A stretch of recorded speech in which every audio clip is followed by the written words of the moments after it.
Oleksandr Gvozdyk beat Adonis Stevenson, 11th round knockout.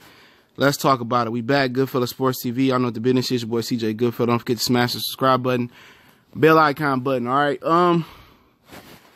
Woo! It was a good fight. Told you guys this probably was gonna be the fight of the night as far as, you know, delivering on a knockout and being competitive too. It was a very competitive fight. Gvozdyk was able to take Adonis Stevenson's best left hands, and I think it was the second round, I think it was. Gvozdyk dropped Stevenson coming straight out the round, straight into the round, dropped him. They called it a slip. Later on in the fight, Stevenson technically dropped Gvozdyk on the ropes. They didn't call that, so that's fair game. No complaint on both sides. Gvozdyk was just too slippery. His footwork was too much for Adonis Stevenson. Stevenson got exposed tonight, and I think it's over with for him, but we speak about that in the latter half of the video, latter part. Gvozdyk just came in with a great game plan. Teddy Atlas, was motivating him. He came in with a great game plan. Gvozdyk was never committing to the right hand. I didn't think he threw a hard right hand until he knocked Stevenson out in the 11th round, but he was just touching Stevenson with a right hand. He was really much pity-patting with his punches, but that was by design to make Stevenson brave, and every now and again, he could throw a semi-hard right hand in the combinations. I thought the uppercut was going to do it. He didn't throw the uppercut. I guess he didn't feel comfortable with Stevenson's straight left hand, and Stevenson made a lot of mistakes in this fight. His biggest mistake was not committing to the body when he had the body work there. When he hit Gvozdyk to the body, Gvozdyk will pause, take a deep breath. Stevenson didn't do it enough, and that's a credit to Gvozdyk. Running combinations on his head, and Stevenson just being, covering up and not having no real defense and looking for one big shot. And when you always look for one big shot and you depend on that one big shot, somebody going to be able to take it and give it back to you. And that's what happened.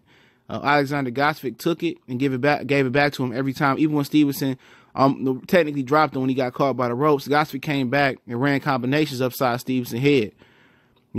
Every time Stevenson answered, Gvozdyk had an answer. Gvozdyk had an answer, and Gvozdyk fought like Badou Jack should have fought. And he was tentative. He was respecting Stevenson early, but he didn't wait till 5, 6, 7 rounds until to really step it up. He stepped it up after the first round, in my opinion, and he took the belt home from Top Rank. So it really didn't matter. Wasn't nobody touching Adonis Stevenson with that belt. I don't think nobody gonna be touching Oleksandr Gvozdyk for that belt as well, neither. They have nobody on the ESPN Top Rank side. Bob Arum gambled. They sent Gvozdyk over to, Canada. And the good thing about it is the belt is out of Canada. You don't have to go to Canada to get that belt no more. I thought Stevenson would win this fight and drop him and knock him out, but Stevenson had his opportunities. He was just too old, not enough juice in the tank, and he didn't go to the body. Period. Gvozdyk fought a great fight. Do I think he the best light heavyweight? I still don't believe he the best light heavyweight. I still believe that honor goes to Aldir Alvarez, but I do think he's better than Beterbiev. I do think he's better than Bivol. I, think he's better than Badou Jack. So he's the second best light heavyweight in my opinion.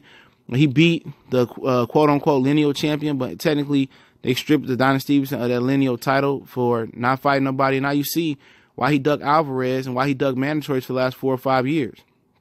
Okay, that's why. And I think, Gvozdyk just steps in as the second best light heavyweight in my opinion. He can easily be number 1 if Sergey Kovalev can upset Aldir Alvarez in Dallas next year. But I don't think that's going to happen, unless Alvarez been, partying, getting drunk and, doing a lot of extracurricular activities he don't need to be. But, Stevenson, I think it's the end of the era. I don't know if he had a rematch clause, but after he got knocked out in the 11th round, he don't need no rematch clause. His legs was totally gone. He faded in the latter half of the fight. And it was a point where he hurt Gvozdyk late in that fight, about the 10th round to be exact. And he just didn't follow up. And Gvozdyk stole the round from him again, beat him up at the end of the round, and, carried on to the 11th. And then he just, hit him. He hurt him with a right hand, beat him up from rope to rope, and got him in the corner. And, Stevenson, tried to hold, didn't have no energy left. And 41 showed up. 41 is 41, all right? However you say it. Everybody old in this division. The youngest guy is Bivol at 28. Gvozdyk is 31. Aldir Alvarez is 35. I believe Kovalev is 35. Beterbiev 33. Badou Jack 35. So everybody's old in this division, So it's only right that Oleksandr Gvozdyk rule over the division. But congratulations to him. He got the knockout tonight.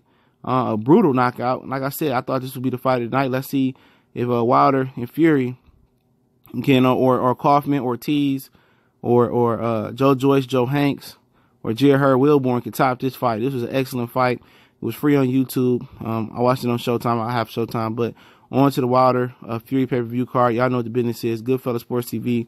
Don't forget we on Facebook, Twitter. Also, you can hit me up in the email. Want to make a donation to the channel. That link's in the description. Facebook group link there as well. Appreciate everybody for rolling through. Mr. One Time for the one time. Goodfellas Sports TV. And like I said before, congratulations to Oleksandr Gvozdyk. He won the title in front of Bob Arum, Lomachenko, and Usyk, his countryman and his promoter. And hopefully nothing but good things for him going forward.